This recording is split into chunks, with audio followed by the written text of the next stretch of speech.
Rugby show. 6 a.m. in Nairobi. It's a Vegas weekend. We were watching Kenya. We lost to Canada. Very unfortunate. We had some very hot discussions early on. It's been a very, very long night for some of us. I'm with my co-host Benjamin Ayimba.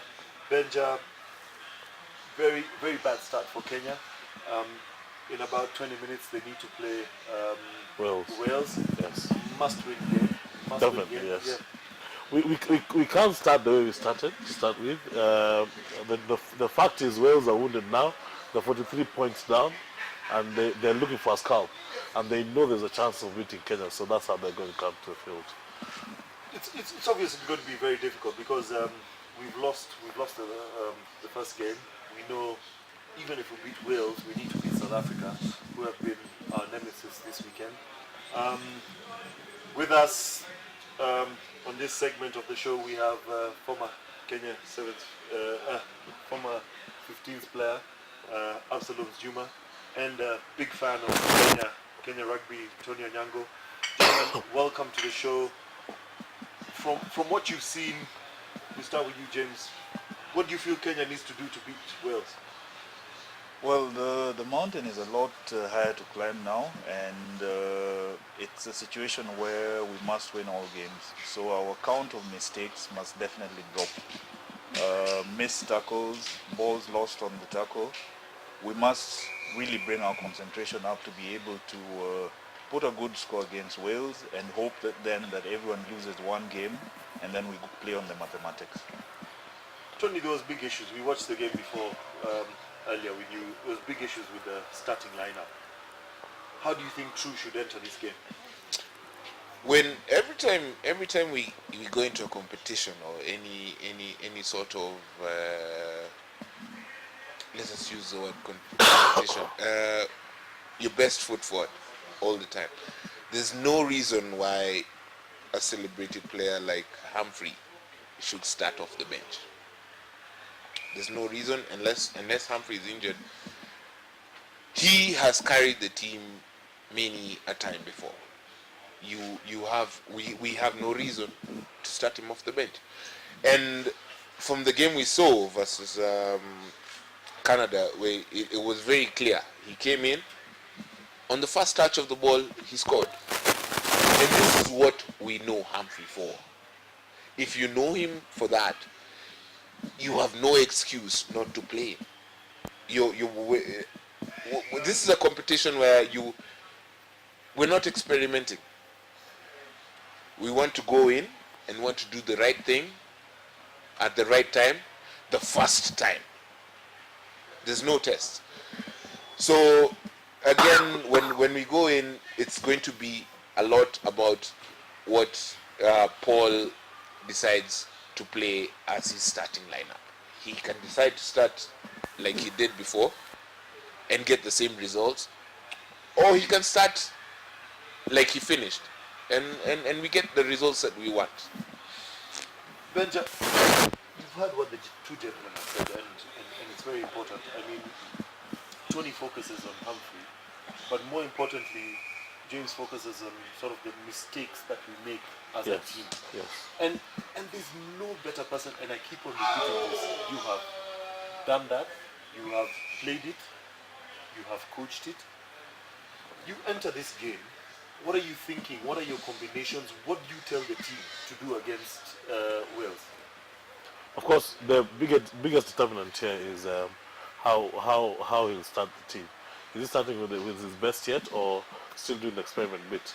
We discussed what Tony has just spoken about, the starting lineup with the mature boys starting as opposed to the debutants and stuff. And what Absaloms has said is very, very important. Can we cut down the mistakes? Because if you look at that game, I counted at least 21 missed tackles. That's way too high. And when you look at our midfielders, Biko and Patrice, you see that they have the biggest missed tackles, which means our midfield is porous. That creates a very, very big problem for us as a team to recover when the line has been broken, because that's the most difficult place to defend. So I'll touch on the midfield defense, ask whoever it is Biko or Patrice, whoever it is, just concentrate a little more on the one-on-one tackles. And I keep on asking you, and you just brought it up, and James, I'll bring it to you, is do you think True knows his best team? Because he surprised a lot of us with his selection. And we honestly feel that this is his team. Do you think, is this a good time to judge him or not? Well, I think the truth is the man is in the seat. And the two of you have been there. It's nobody else's call. It is your call. You know your players. You've had the exposure with them. You've gone into the camps with them. So he really should know who is his best. Now, as for what was his strategy, that we can't second guess him. But I believe that what he did, they've been leading up to this. There was a question as to whether Humphrey is going to be fit enough to be on the side. And that perhaps informed Humphrey coming off the bench. But looking at it, when you're going into a competition like this, where you must win at least 2 of your games, then you want to start even with the guys who are slightly off form and let them give their all and then take them off when they've given you the results that you have. You can't let it go away and then try to readjust things in the second half. That has a way of going wrong. You have a way of running out of time. And gentlemen, and this is now Humphrey, a lot of Humphrey. Yes. Aren't we putting too much pressure on this? Leadership. I mean, Leadership. yes, If you looked at it, if you looked at how he played in the first half of the game, really there was no leader, and that's why things went awry. Because we expected somebody like Oma to be the leader in the scrum, and of course the captain is Collins. We all know Collins has never been a good leader. He's a very good player and a good follower, but never a leader. So we started that game essentially without a leader. but again, I say Humphrey. Is there too much dependence on Humphrey? I have to agree at this point with Benja, and everybody has a role to play, and with Humphrey's experience, he has a role to play. Captain or not captain, he knows he's been here before. He's played on this field before. Therefore, we know that he knows what he's supposed to do. And for the newbies on the team, Humphrey should be able to lead them. And that's what this is about. Everybody brings something to the table. You have a team of 7 people on the field. Everybody brings something to the table. And for Humphrey, his leadership, his direction is required. There's no other reason why he's put on the pitch. He's put on the pitch because, simple reason, you know what's happening, therefore show us the direction. But there's a question about, even James brought it up, is we know maybe Humphrey is not in the best shape of his life for 2 reasons. He's not been really training with the team. We know sort of he's doing his postgraduate stuff and whatever it is. He's also getting to that point of at his age where he cannot keep up and whatever it is. But when that sort of player gets to that sort of age, I mean, you tend to sort of concentrate on your own game, and you don't want to be leading. Now you see, I feel there's so much pressure on Humphrey. Charlie, I would differ slightly on that. You see, the Humphrey maybe is just a figure of speech. If you what I think Tony was pointing towards is that there are roles in a team, and the players who will play off another player, you cannot expect them. They have all the same coaching, but they've not matured enough to put themselves in a position to play other players off them. So what perhaps happened in that is that you had a team that was 5 people who were waiting to play off someone and nobody to play them off. So that is a possible difference that Humphrey brought in, because Humphrey is someone who has the experience and has the sense that he's able to play people off him. And he'll carry the team as well. If you saw in the second half when he came in, straight away you could tell there's a huge difference.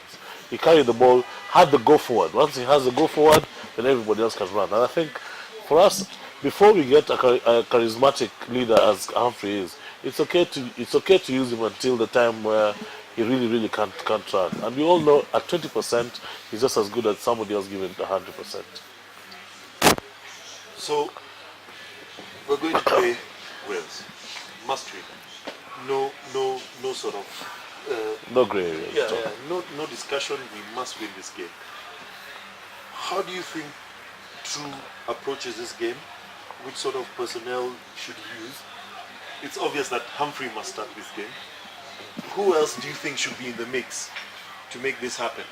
Tony, you want to I feel that what True had in the end, at the end of the game, should be what he should start with. Maybe Sikuta should start from the bench and finish. But the team that Paul had at the end of the game is what he should start with. I don't know. Maybe James has a different feeling, but over time this is a squad. The squad carried to Las Vegas this season clearly, or arguably, is the best squad. Yes. But it also depends on how he places them on the pitch, starting and finishing. I think that the team he finished the game with should be the team to start. Where we are now is a situation where we must be ahead, we must stay ahead. So what needs to be done is that the team that finished, which seemed to be working very well, must start. And then if for tactical reasons some people must be rested to have some gas for the next game, let that be done once we've assured the result. Because that is where we are now. It's changed from a point where we can experiment to one that we must determine results. And I think when True entered this game, and all of you know, you're rugby people, he needed to win this game. You need to win your first game, because if you don't win your next game, then you're in trouble for your next two. But gentlemen, do you feel he was experimenting? Do you feel he thought this was his strongest side? And that's why I throw it back to you, Benja. Yeah. If he felt that this was his strongest side, then do we start to judge the coach and say, hey, I'm sure this was, and he knew it. This was not his strongest side, and he knew very well that he left people on the bench who could have won that game outright. However, remember also what we said in the previous segment. He has got himself a free ticket for 3 years. For all intents and purposes, whatever his contract says, he can actually afford to not do very well until the 3rd year of his contract. So he's got the space to gamble. What I wonder is, are we ready to spend all that money for him to gamble, or do you want to see results? That's a very sensitive issue, and James, I'd like to bring your sort of sober mind into this, if you can call it that. We've had discussions on the side, and everyone says is that True has walked into a sort of what we call an easy job. He's the only sevens coach who has walked in, gotten a long-term sort of contract. People feel that he doesn't have the pressure on him that the other coaches had, so he has sort of a leeway to test and try until the Olympics. I think what he has is a really good deal in terms of a contract. His people negotiating must have been very good. The thing is that his key KPI is qualification for the Olympics, and everything else in between is a means to an end. Yes. Is a means to an end. Now, all said, he also needs then to get to the Olympics with a team that is on the front foot. If you get there with a team that has been struggling, then your struggle is that much bigger. But going back to his selection today, I think it is possible, and you two have been coaches, that the players gave him what you might call a false positive. Players gave him the indication that they were ready and they were going to do this. And on the big stage, things changed. Now, that being said, he should have caught that early enough, much earlier, and made the changes, run the changes, in order for him to correct things and get to his result. But he let things slide to the extent where time, time is the other defender. Time was now against us, and we couldn't beat that. Fantastic, and maybe I agree or disagree with you, James, but Tony, as a fan, how much time are we going to give through? I mean, we have been so impatient with coaches, okay? I mean, the last time we were patient with coaches was my good man here, Benja. Then after that, it was a pop. It didn't matter. Friday did so well, but was nonetheless. Because Charles, it's all to do with expectations. You cannot raise my expectations to a certain level and then give me mediocre results. And for me, I think that even as players, they need to start looking at it as a job. There's no corporate that will allow you to keep saying that you're building. What are you building on? We need to make profits now, not later. So you're given a grace period. Well, we can't keep talking about a grace period. How long is this grace period? Because all we've been doing now is we haven't won a leg because of a grace period. Benja, and no disrespect to him, he also had the grace period. Everybody else, Charles, you had the grace period. We can't keep giving a grace period. Either we are wrong in making changes too fast, or we're getting the wrong people. It's that simple. And if you're getting the wrong people, then there's something wrong with the recruiters. Might it be wrong expectations from a system that maybe cannot get there? Yes. Might we be saying, because I think I've said it in the past, even if you brought the great Gordon Tijans, with the current Kenyan setup, we would probably just reach about the same level. And honestly, I think that was my next point, because we have such great expectations. It doesn't matter how much money we pump into the current system. Realistically, how far can we go? If we don't have the feeders coming through, we're not But even then, realistically, how far, gentlemen, do you think Kenya Sevens can go from where it's been? How far do we envision ourselves going? Is it necessary for us to pump that much money in a game that can only achieve one more step higher, at the very most, over 10 years? Is it realistic enough? Because if you ask me, the wage bill we have now for the Kenya Sevens, compared to the 15s who can afford food after training, is not acceptable at all.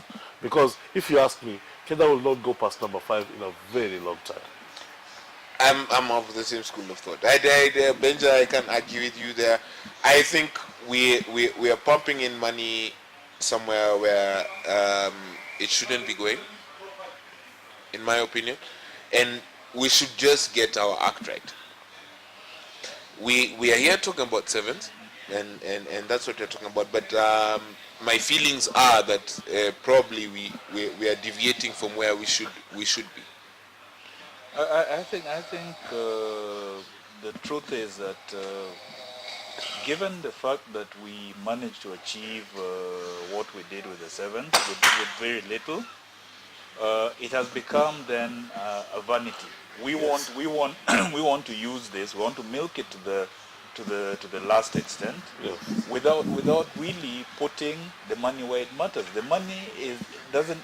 Look at the other countries that are really doing well. The money goes more into development, and then they get results. We're putting money in at the top end. At the top end, and then forgetting the expecting rest. results. Where is the next Collins Injera going to come from? Have we started looking at that? And it's very pitiful now, James, that we are no longer looking at that. The coaches themselves do not have a plan of where the next. We don't have an under 19 sevens team, and even if we do, who's taking care of them?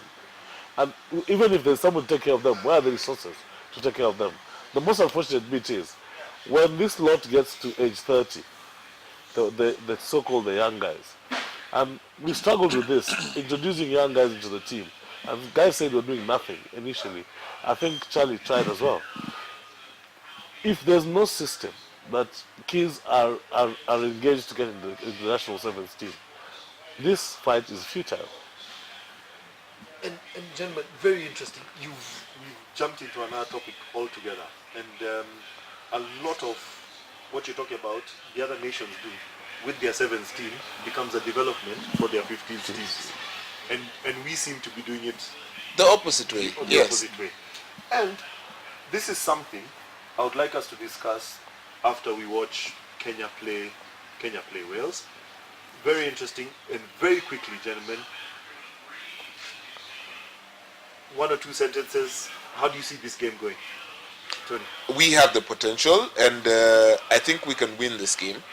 But it's going to depend on a lot on what True puts on for us on the pitch. But yes, we can do this. I see it as a game of who scores more. We're going to go all out. Wales are going to come out, and it's the person who makes the least mistakes in this that will win. But it's going to be close. Benjamin? A very narrow win for Kenya. Reasons being, Wales are wounded. We also have to pick ourselves up, and we know where we've gone wrong. With a good starting lineup that we discussed, we should be able to narrowly beat Wales. You've heard it from the gentleman here. We're about to watch Kenya play Wales. On my personal thing, I think Kenya will struggle in this game. I don't think True has got his combination right. So I think he's going to get another combination out. And this combination might just not get it right just in time to win this game against Wales. It's 254 Rugby Show. We'll see you after Kenya versus Wales. And we can deduce further. See you after the break.